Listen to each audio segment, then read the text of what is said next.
Hello artist! Today we are going to make a at-home version of a collagraph. A collagraph is a plate, not like one you eat off of, but an artist printing plate that you would add ink to and you would print on different pieces of paper that print. A collagraph plate specifically is a plate that you glue tons of different texture items to. Low relief items, things that don't stick up too far, just a little bit, like pieces of lace or thread, pieces of thin cardboard like I'm cutting here. To just need any old piece of thin cardboard. I bet you have some at home.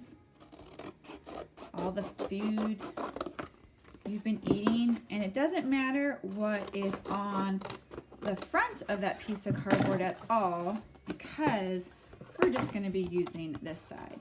So no fighting with your siblings over the boxes. I'm going to cut myself a rectangle there, and with all of these other pieces now, I am going to use my pencil and I'm going to draw a design on. Now this is where you need to brainstorm what you want to make. There are so many possibilities. During staying at home, I have been really adding lots of houseplants to my house. So I'm going to be inspired by that, and I'm going to make a houseplant.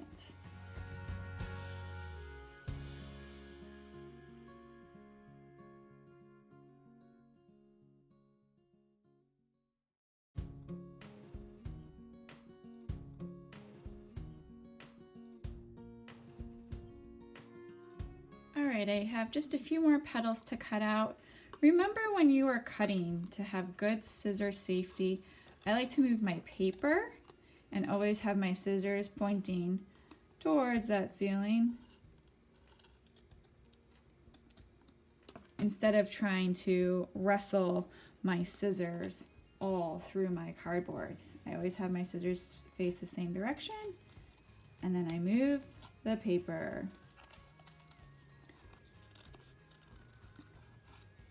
You also can cut out more than you need. You don't have to use everything.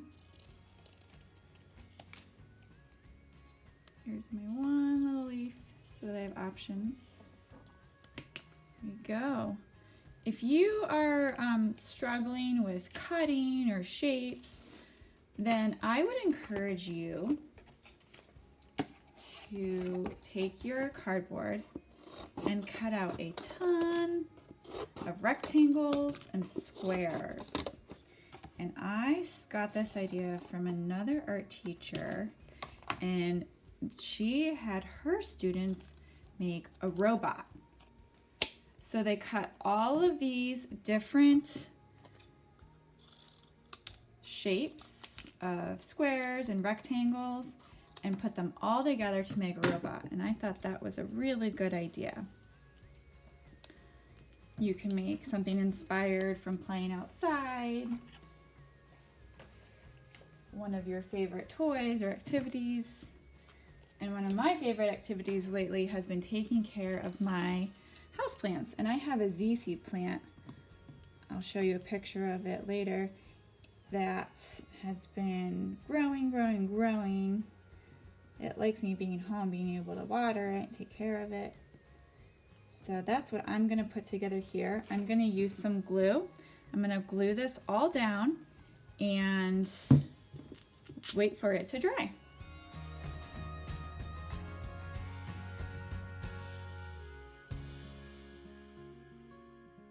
You know my favorite phrase to say, dot, dot, not a lot. The more glue you use, the longer this will take to dry. So just use those small little dots and it should be dry in a jiffy. If you have some things popping up, you can always use your glue bottle to put it down there and weigh it down. With the collagraph, you do not have to do just a single layer. So right here, I just have my background cardboard and the cardboard I've glued on. You can do more layers than that. So if you wanted to add a design to the pot, I can cut out some stripes here. So you can do more than one layer with a Collagraph. And you can also use some other things. If you do have some lace or some ribbon, some yarn, you could do those too. All right, I'm gonna measure out here where to make my cuts. Have to be like an engineer. Cut, cut, snip, snip. All right. Oh, twist, twist, twist it open, and don't forget to twist, twist, twist it closed. Dot, dot, not a lot. Glue that right on there. Dot, dot, not a lot. All right. Now I'm going to let this Collagraph plate dry, and while this is drying, I am going to go find some crayons and take off all the paper.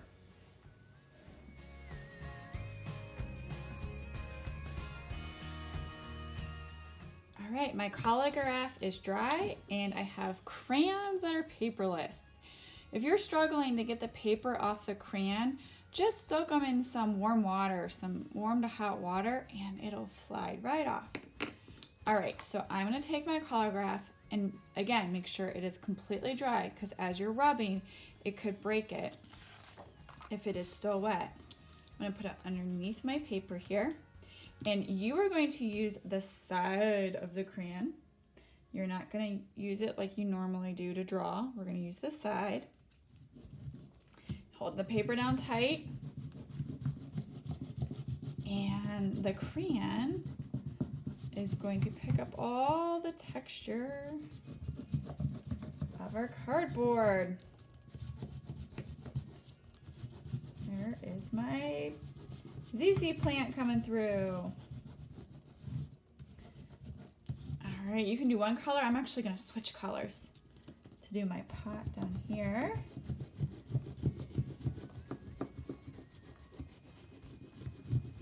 Look at that. And you can do the edges if you want. So you see my double where I doubled it up, showed through. There we go. So some tricks and tips. You want to hold your paper down really hard, use all your muscles so that this, your Collagraph plate, doesn't move all around. So when you're rubbing it, you get a print. You don't get like double vision.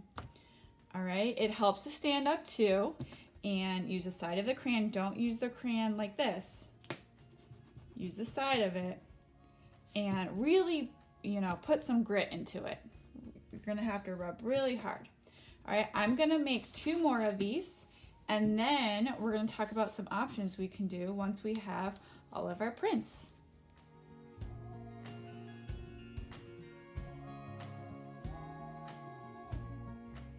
All right, so now I have 3 prints made, and that is why I like printmaking so much, because you just don't make one. You make 1 plate, and then you can make multiple prints. I can give these away, I can experiment with them, and that's exactly what I'm gonna do. I'm gonna bust out some Sharpies on one. I'm going to get a marker that I know is water soluble. That means I know water is gonna mix it. And I'm gonna add a little water to it and see if I can turn this water soluble marker into paint. Most markers are water soluble. It doesn't have to say it on it. Any of your typical markers, a permanent marker would not be water soluble, right? This would be permanent. Water isn't gonna move it. So I'm gonna go ahead and do some experiments and get creative with all my different prints here.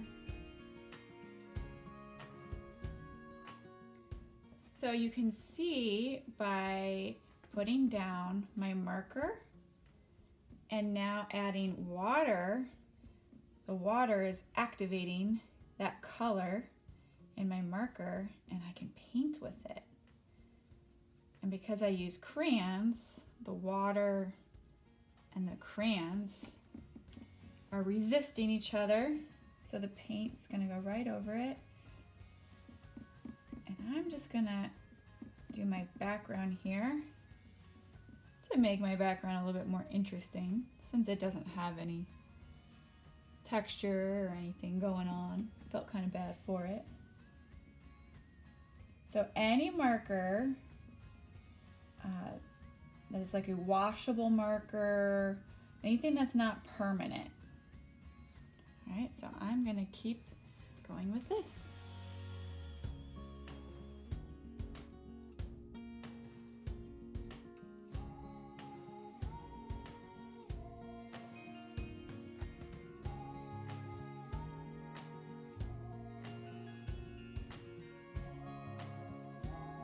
Artist, you don't have to do all of these. I just wanted to show you all the different possibilities there are with whatever you have at home. If you don't have paint, make your own paint with markers and some water. Add a little saying, make a little poster, give it to someone that you're missing or that you love. Outline all of your shapes, add some more design. That is what is so fun about the Collagraph plate, is once you've made it, the possibilities are endless. So send me all of your possibilities, all your creativity. I can't wait to see it. What will you make on your Collagraph? And how many different ways will you be creative? Happy making, artists.